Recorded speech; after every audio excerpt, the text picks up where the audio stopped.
passed. Well, thank you, Mr. Speaker. I rise in opposition of House Bill 4626. I thank the ranking member for yielding the time. We are here at a time when later today we're going to hear the State of the Union address.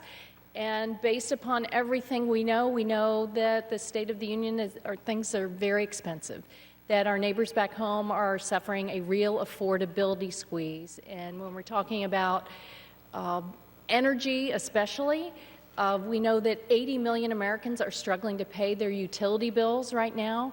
I mean, just look at our home state of Florida, Mr. Speaker, where FP&L and TECO were just granted the largest rate hikes in history, $6 billion that Floridians are going to have to pay higher cost at a time when they're really struggling with groceries and housing at the same time, and hurricane repair.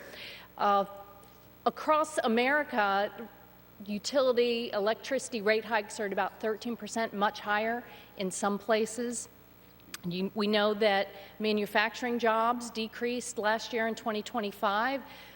Much of that is because of these arbitrary tariffs, the highest import taxes in about 100 years that Americans are paying for, and even the Supreme Court said you can't do that. They're arbitrary, they're illegal, and people, they really deserve to get some money back from the illegal tariffs. Then when you add on top the impact of the big ugly bill, electricity, it's anticipated that due to the big ugly bill passed by Republicans last summer, that hardworking Americans are going to pay about 61% more on their electric bills over the next decade. Of course, health care costs too because of that big ugly bill. My guest to the State of the Union address tonight is a small business owner from Tampa, Linda Meisner. She and her husband own a health care business, a wellness business in Tampa. They, with the benefit of the Affordable Care Act tax credits, they were paying about $300 per month. They're just like a lot of Florida families, hardworking Americans, small business owners, but as they're too young for Medicare, health care costs are just killing them. They're without the tax credit. Now, their health insurance premium will go from about $320 per month to $3,000 per month. That's outrageous. So Republicans ripping away that health care tax credit means that Linda and her husband now have had to go to an insurance plan that does not provide the same coverage, doesn't provide prescription care, and they are really at wit's end, like a lot of Americans now. Things are too expensive, and everything the Republicans and the president have done has made life harder. It's made going to the grocery store like a military exercise. You're trying to figure out what you can buy.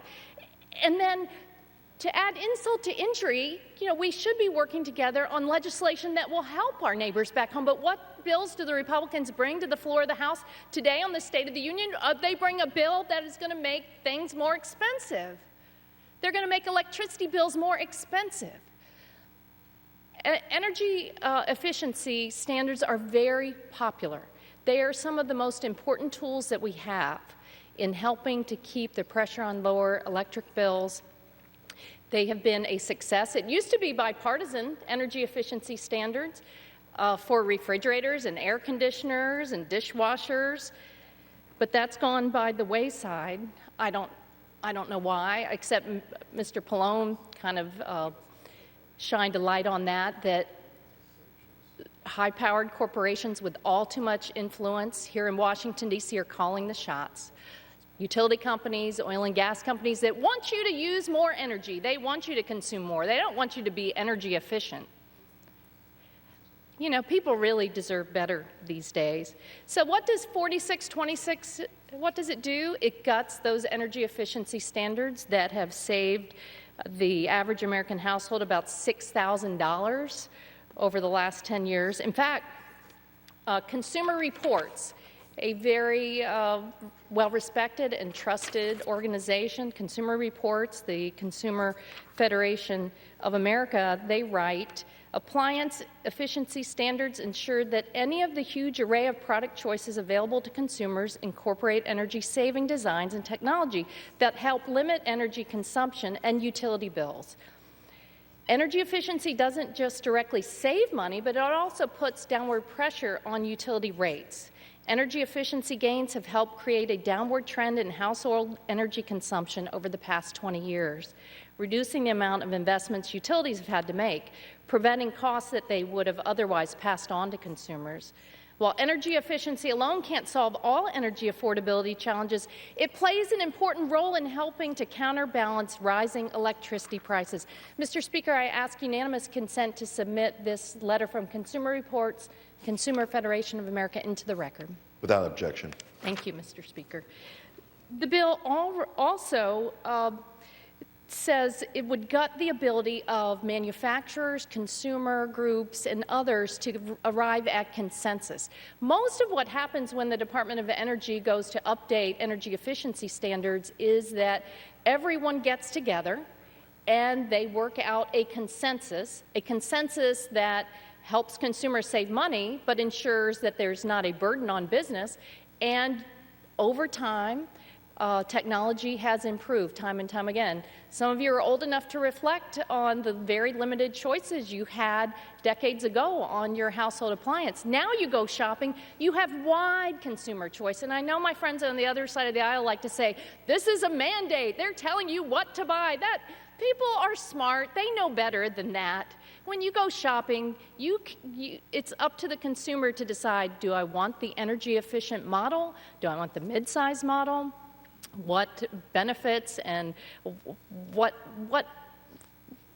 really applies and helps my family. They have the choice to make. But over time, through this important initiative, energy efficiency at the Department of Energy, people have really saved a lot of money. And it's allowed our manufacturers to do well. To gut these energy efficiency standards would be a gift to China. Why would we want, people are already suffering, paying more because of tariffs on some household appliances and supplies.